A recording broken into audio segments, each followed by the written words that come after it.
José Manuel, entretanto, Putin também já disse mais alguma coisa sobre a utilização de armamento nuclear. Tens mais esperança depois desta evolução da administração Biden, ou a tal escalada de que tanto se tem falado pode estar a acontecer?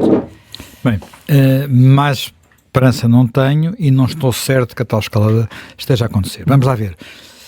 Aquilo que aconteceu hoje e que está, enfim, nos títulos todos, agora está em todo lado, aquilo que aconteceu hoje é a concretização de um anúncio que foi feito no dia, deixa-me não enganar, no dia 25 de setembro.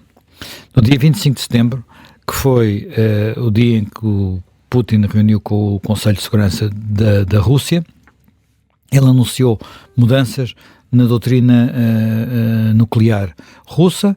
É evidente que hoje é publicado o decreto e, portanto, o chamado wording, portanto, o detalhe é conhecido, mas pelo que se sabe até agora, nada dali é diferente do que ele anunciou a 25 de setembro. O que podemos considerar, para todos os efeitos, é que se trata de dois momentos que, de uma forma ou outra, têm o seu simbolismo.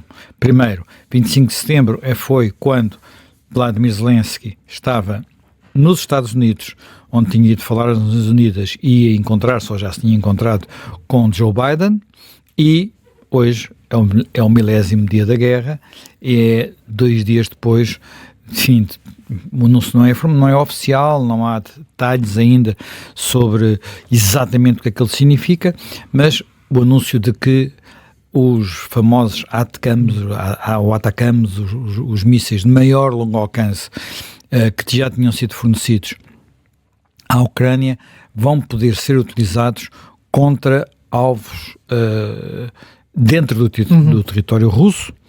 Há aqui uma dúvida ainda, se é só dentro do Oblast de Kursk, que é o que parece que é, e aí será, não seja para quase rigorosamente nada, ou se poderão ter mais alcance.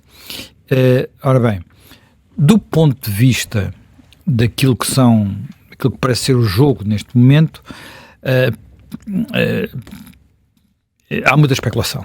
Há muita especulação porque aconteceram muitas coisas nos últimos dias que muitas conversas cujos detalhes nós não conhecemos e que podem ter levado a mudanças que não sabemos se são apenas de discurso, se são aqueles bluffs que se faz no póquer e noutros sítios, portanto, ou são mais do que isso. Porquê é que eu digo isto? Conversas foram essas. Primeiro, a conversa entre Scholz e Putin. Bem, se a conversa entre Scholz e Putin, que aparentemente durou 1 hora, tivesse tido algum efeito, no sentido prático do termo, houve um que não teve. No dia seguinte aconteceu um dos maiores ataques russos em número de mísseis à Ucrânia dos últimos tempos, visando infraestruturas civis, que são as infraestruturas de distribuição de eletricidade às casas das pessoas. Até disso estamos a eletricidade, energia, não é? Portanto, e a seguir esta publicação deste decreto. Portanto, se Scholz obteve alguma coisa de Putin, não se percebe bem o que é que possa ter obtido. Há outra conversa que não sabe, que pode ter sido importante, e importante no sentido de criar, portanto, de alguma forma permitir que Joe Biden se sentisse mais confortável para esta tomada de decisão. Foi uma conversa de que se tem falado pouco, mas também aconteceu recentemente, que foi a conversa em Lima entre Joe Biden e Xi Jinping. Portanto, no quadro da reunião do G20, acho eu. Portanto, em que houve um encontro entre os dois, e atenção, e estas reuniões, o papel de Xi Jinping e da China é sempre relevante. E a China não quer mesmo, escalada nuclear. Tem sido um aliado estratégico na prática da Rússia, mas não quer escalada nuclear, mas tudo indica que também não queria norte-coreanos na frente de batalha. E eles foram para lá. Portanto, do ponto de vista da escalada real, eu diria que o sinal mais relevante é o envolvimento na frente de batalha de um terceiro país, porque até agora combatiam russos e ucranianos. Portanto, havia uns voluntários dos dois lados, daqui e dali, mas eram voluntários. Não era um exército de outro país. Não era um exército, não tinham ordens do presidente a dizer preparem-se para a guerra, não tinham nada dessas coisas. Estamos a falar num cenário diferente. Não é apenas o fornecimento de armas, que há muito tempo que a Coreia do Norte fornece armas, mísseis, portanto, abusos de artilharia, pelo menos isso, há muito tempo que fornece à Rússia. Portanto, não é só isso que está em causa. Portanto, essas conversas podem ter sido relevantes, e há uma terceira conversa que não sabemos sequer se existiu, verdadeiramente, que é aquela entre Trump e Putin, que fontes... Trump e Elon Musk, não é? Não, Elon Musk não. Ele teve na conversa, foi com o Zelensky. Sim, portanto, e com Putin não. Com Putin não tenho indicação que tivesse, quer dizer, pode haver falha minha, mas não tinha essa indicação. Provavelmente eu estarei mais depressa a confundir do que estou a enganar. Pronto. E que do Kremlin diz que não existe, de Mar-a-Largo dizem que pode ter existido e que ele pediu contenção, que também Scholz terá pedido contenção. Bem, o que é que isto poderá significar? Poderá significar que dos dois lados há a percepção de que num prazo que poderá não ser muito longínquo, portanto, e que poderá ter alguma coincidência temporal com a chegada de Trump à Casa Branca, haverá de alguma forma um retomar de algumas conversas. E toda a gente sabe que antes de uma negociação procura-se obter a melhor posição negocial possível. Daí, quer dizer, vamos lá ver, daí o risco que Putin correu ao chamar, porque há um risco, não é? Norte-coreanos, basicamente para recuperar aqueles quilómetros quadrados no Oblast de Kursk, que foi a surpresa de verão da Ucrânia, sem desguarnecer aquilo que são as principais frentes de combate, as mais duras, que são na zona do Donbass e teme-se que em breve também na zona de Zaporizhia. Pronto. Para todos os efeitos, isto tem em termos, digamos, das relações internacionais, é uma escalada. Bem, no que diz respeito agora à questão dos atacames, o que é que eles podem ou não podem fazer de diferença? Se calhar no princípio do verão tinham feito alguma diferença, porque no princípio do verão a região de Kharkiv teve sob intenso ataque, na própria cidade de Kharkiv sob intenso ataque. Na altura, vários militares ucranianos, quadros superiores, generais, Estado-Maior, pediram muito aos americanos para permitirem que houvesse autorização para poder atacar quem estava a atacar portanto, as bases aéreas de onde estavam a sair os aviões que depois lançavam as bombas sobre Kursk. Eu não vou entrar aqui em detalhes, aquilo são umas bombas antigas, mas com uns planadores e umas coisas assim. Os aviões russos não chegam sequer a entrar no espaço aéreo da Ucrânia, portanto, para tentar evitar que eles chegassem lá era preciso visar as próprias bases de onde eles partiam. Portanto, havia nisto toda uma lógica, não foi atendida. Kharkiv sofreu, entretanto, estamos num momento em que havia muita pressão sobre a administração americana para mais tarde ou mais cedo permitir isto. A pressão não era apenas de Zelensky. Recordemos que a Kate Starmer, primeiro-ministro do Reino Unido, trabalhista, esteve também recentemente em Washington e também queria que houvesse essa autorização, porque há dois tipos digamos, isto estamos a falar de mísseis com um elevado grau de precisão, mas que na maior parte deles não são muito modernos. Os atacames foram usados pela primeira vez na primeira guerra do Iraque, em 91, portanto há 32 anos, portanto a primeira vez que foram usados no campo de batalha, portanto são mais antigos, não é? Eu admito que evoluíram, que todo o seu processo, sobretudo a sua precisão tenha aumentado, mas estamos a falar de mísseis que são digamos, terra-terra, não é? Mísseis são disparados de terra para atingir alvos em terra, mas depois também há outros mísseis que esses já têm sido usados com mais intensidade, mas que são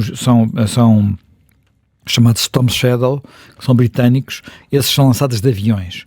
Mas tem um problema, não é? A aviação ucraniana não é uma aviação poderosa e mesmo o reforço que teve em F-16, os F-16 têm que estar muito longe da frente, porque são muito poucos e nem se percebeu ainda bem que importância terão tido neste tipo de combate. Hoje em dia, uma das coisas que este conflito nos ensinou é que, digamos, o poder da aviação tradicional, isto é, o poder dos aviões, dos caças e dos caças-bombardeiros não furtivos, portanto, aqueles que não escapam aos radares, foi muito posto em causa. Os próprios russos perderam imensos aviões porque não têm esse tipo de equipamento.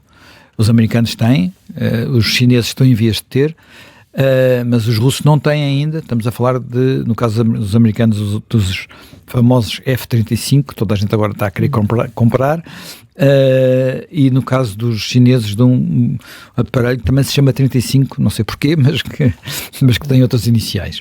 Pronto. Dito isto, esses ataques em profundidade, alguns deles já tinham ocorrido. Um deles teve inclusivamente enorme impacto. Foi um ataque realizado com estes mísseis ao porto de Sevastopol e que acabou mesmo por obrigar os russos a abandonar completamente essa base na Crimeia. Mas aí estamos é uma daquelas coisas curiosas, porque estamos numa zona que eu diria de cinzenta. E porquê que eu digo que é uma zona cinzenta? Porque a Crimeia, de acordo com digamos, o direito internacional, faz parte da Ucrânia, mas de acordo com o direito russo, foi integrado na Rússia. Portanto, tivemos um ataque a uma zona que, do ponto de vista do direito internacional, faz parte da Ucrânia, mas a Rússia não reagiu como se aquilo fosse quer dizer, se eu for um russo em Moscovo a dizer que atacaram, que aquilo não foi um ataque ao meu país, eu era preso. Mas, em termos das relações internacionais, a Rússia calou-se. Quer dizer, protestou, enfim, fez o que fez, mas não veio dizer que tinha sido atacada no seu território e em profundidade. Portanto, não veio dizer isso. Apesar de, formalmente, do ponto de vista do direito interno russo, daquilo que foi aprovado pela Duma putinista, aquilo já ser Rússia. Portanto, temos aqui situações que são diferentes. Mas eu não queria demorar muito mais tempo e, portanto, quero ir àquilo que realmente me preocupa. E o que me preocupa é o seguinte. Há muita percepção de que esta ajuda, como outras ajudas que chegaram à Ucrânia, chegaram, como se diz em inglês, too late and too little and too late. Too late, muito tarde e muito pouco. Muito tarde e muito pouco. São muito poucos tanques os que chegaram, são muito poucos os F-16 que chegaram, e são poucos os atacantes que chegaram, e tudo isto chegou meses, se não anos depois, já vamos infelizmente com quase 3 anos de guerra, anos depois de ter sido pedido aos aliados, à Europa e aos Estados Unidos. Chegou muito tarde e muitas vezes com, é o caso agora, limitações na sua utilização. Isto, no campo de batalha, tem uma óbvia consequência. Portanto, os atacantes já estavam lá, bastava ler os jornais para saber que mais tarde ou mais, quer dizer, para haver a previsão de que mais tarde ou mais cedo podia haver uma autorização para eles serem utilizados em profundidade, portanto, designadamente na frente de Kursk, portanto, aquilo em que eles podiam eventualmente ser úteis do ponto de vista da eficácia militar, os russos já estão preparados para isso. Eles também não, quer dizer, quando foram os HIMARS ainda no verão de 2022, percebeu-se que houve ali uma surpresa, até porque os russos perceberam que havia alguns equipamentos ocidentais que tinham uma precisão que eles nunca tinham conhecido no campo de batalha e portanto e aí ficaram, lembro-me na altura ter lido referências aos famosos bloggers militares. Sim. Dizendo isto é uma novidade, nós temos que encontrar a forma de nos defender disto, e a verdade é que com o passar do tempo, a Rússia encontrou mecanismos de se defender disso, nomeadamente mecanismos que bloqueiam ou baralham a forma como estas armas são guiadas. não é? Portanto, que dependem de eletrónica, de GPS, de coisas desse género, enfim, e muitas outras. Portanto, têm encontrado maneiras de baralhar isso. Portanto, a guerra eletrónica, ela existe de todo lado e a Rússia nisso tem ganho competências. Tem ganho competências. E, portanto, além de provavelmente estar melhor preparada para este tipo de armamento, não lhe vai acontecer, suponho aquilo que aconteceu, penso eu, uma vez, com um ataque com a HIMARS, que foi estarem todos os soldados estar num batalhão alegremente a mandar vídeos e mensagens para casa por redes convencionais de telemóvel, e de repente caiu o HIMARS em cima porque eles revelaram a sua localização e depois nada impediu que o HIMARS caiu com precisão. Esses erros não devem estar a ser repetidos, mesmo pelos ucranianos, até imagino que nem os norte-coreanos, com vontade de ver pornografia, estejam com vontade de repeti-los. Portanto, provavelmente os equipamentos estão dispersos. Tudo indica que, por exemplo, as bases que ficam no interior de Kursk, que não são muitas, são relativamente poucas por comparação com todas aquelas de onde estão a partir os ataques, já não terão lá muito equipamento, mas há muitas outras bases em redor, portanto, e que essas podem ser muito facilmente utilizadas. Quer dizer, essa zona tem, quer dizer, há o Oblast de Smolensk, há Briansk, há Kaluga, há Voronezh, há Belgorod, há Rostov-on-Don, onde estão a maior parte das bases militares russas. Algumas delas mesmo em cima da fronteira com a Ucrânia, mas não no Oblast de Kursk, que é apenas um bocadinho da fronteira. Aquilo é uma coisa muito grande, são extensões enormes, são milhares de quilómetros que às vezes estamos a falar. Portanto, temos uma situação em que não creio que, sobretudo se só puderem ser utilizados em curso, façam grande diferença. Mas isto é aquilo que se passa no terreno. E aquilo que se passa no terreno, a verdade é que neste momento, na maior parte das frentes, são os ucranianos que estão a passar por dificuldades. E é isso que temos que conhecer e é isso que é mais assustador. Na minha perspectiva, eu devo dizer que aquilo que me fez... Enfim, nós vamos ouvindo relatos do que está a passar sabemos que todos os dias, ou quase todos os dias, ou todas as semanas, há pequenos avanços na zona sobretudo na região de Donetsk, em Donetsk e Lubiansk, mas no Donbass, o chamado Donbass, que as batalhas são terríveis, que os russos continuam a enviar para lá um número de pessoas absolutamente, quer dizer, carne para canhão, para serem mortos facilmente. Deixa-me só fazer aqui um parêntese. Como é que a sociedade russa aceita isto? Às vezes parecia difícil de perceber, mas há uma coisa extraordinária, quer dizer, isto nas cidades não é exatamente assim, mas nas zonas rurais pobres, ir para aceitar, portanto, ser mobilizado, sim, garante um salário que é várias vezes superior ao salário que se recebe nessas regiões menos urbanas, digamos assim. E depois, as indemnizações que estão prometidas ou já foram pagas por cada morto ou por cada pessoa que fica gravemente ferida, para muitas destas comunidades são fortunas. Estamos a falar de milhões e milhões de rublos, por exemplo. Estamos a falar de, enfim, para nós não significará muito, porque vivemos noutro mundo, mas de uma indemnização por morte de 100 mil euros, o equivalente mais ou menos a 90 a 100 mil euros, no caso de morte. Estas regras estão a mudar porque está a morrer tanta gente que ia ser tanta gente ferida que agora vão sair regras novas das indemnizações. Mas isto permite aos russos mobilizar, apesar de tudo, continuarem a ter, não o suficiente, tiveram que buscar os norte-coreanos, mas continuarem a mobilizar pessoas, até porque têm uma massa humana muito superior, 3 vezes e meia, essencialmente, superior à digamos, uma base à da Ucrânia. Agora, eu ontem estive a ouvir enfim, uma entrevista com um jornalista que eu confesso que não conhecia, um jornalista belga,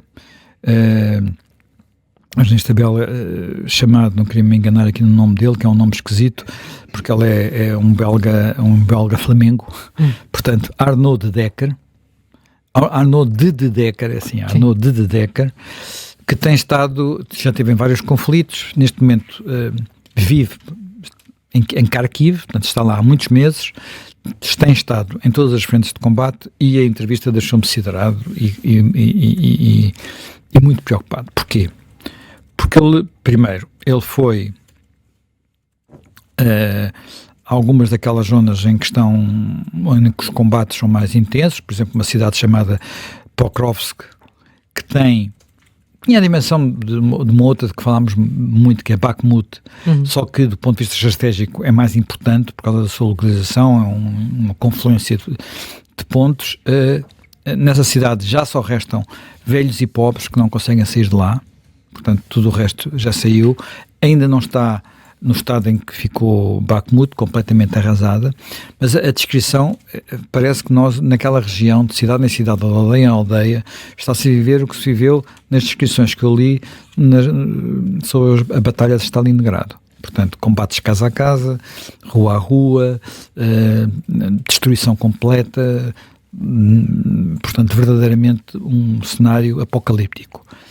E ele, ao aproximar-se dessa zona, ele entrou nesta cidade mesmo, ela não está com russos lá dentro ainda, está com russos perto, ela entrou nesta cidade e falou com soldados e perguntou-lhes, bem, então, como é que é isto? Quando ela foi lá, não tinha havido as eleições americanas. Estão preocupados com a vitória de Trump?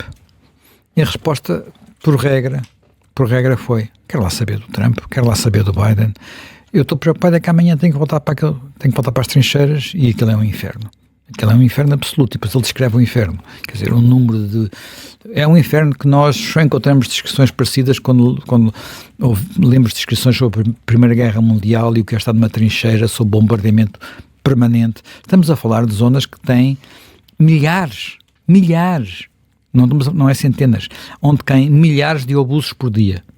Portanto, se ouvem quem está ali ouve milhares de explosões por dia. Portanto, ele também esteve na zona de Kursk, mas aquilo que me deixou mais preocupado foram duas coisas. Primeiro, ele está em Kharkiv, diz que em Kharkiv, neste momento, os habitantes do sexo masculino já têm medo de sair de casa e de serem parados numa operação stop para serem mobilizados e enviados para a frente. Estamos a falar de pessoas de 40, 45, 50 anos. Portanto, a própria economia está a parar, não há mecânicos nas oficinas, não há pessoas nas fábricas, porque essas operações, as pessoas não querem ir, já se sentem... portanto, quer dizer, acham que aquilo já começa... Estão com dificuldades em continuar a combater, porque não veem o fim, não veem como é que se pode vencer a guerra. Isto é muito... Ele diz que a situação é diferente, naturalmente, em Kiev, que está mais longe, onde não está permanentemente sob bombardeamento, onde não há tanta gente que tem amigos a combater ali a meia dúzia de quilómetros, e naturalmente ainda será mais diferente em Lviv, que já fica perto da fronteira com a Polónia. E por fim, e este aspecto é um aspecto que já aconteceu noutras guerras, e é talvez o mais perturbador de tudo, ele diz, eu sinto que nós podemos chegar ao fim deste conflito com os ucranianos a sentirem que foram traídos pelo Ocidente, que lutaram, que deram as suas vidas, tiveram aqui a sofrer, mas que não receberam a ajuda a tempo e horas para poderem chegar ao fim com uma vitória total, ou pelo menos parcial, mas tendo que, eventualmente, perder muito. E isto é uma percepção que me deixou, até me fez calafrios ouvir ele estar a descrever isto.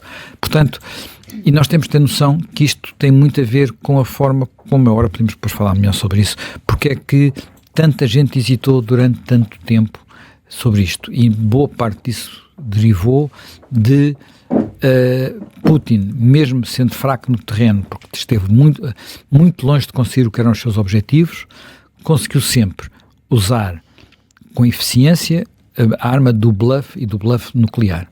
Portanto, é isso que ele está a usar outra vez.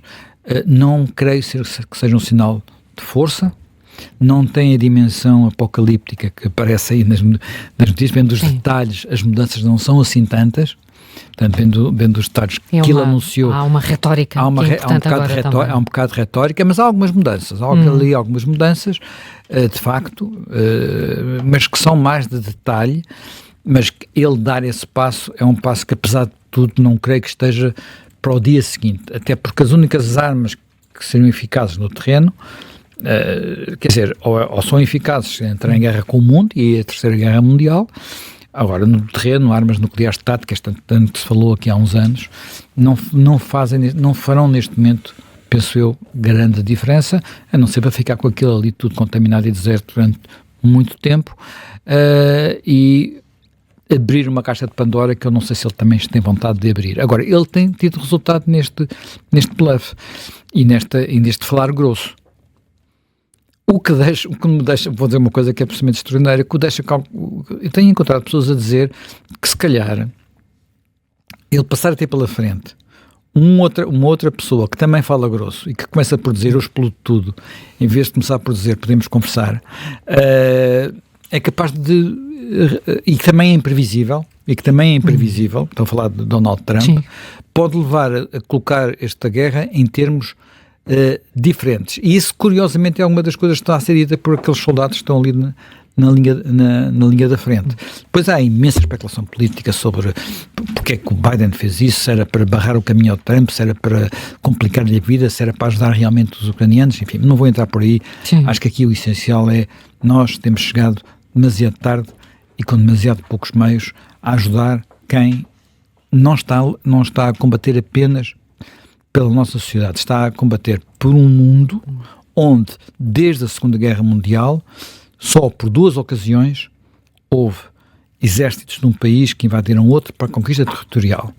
Esta é a Guerra do Iraque. Na altura da Guerra do Iraque toda a gente se uniu. Agora é o que temos visto.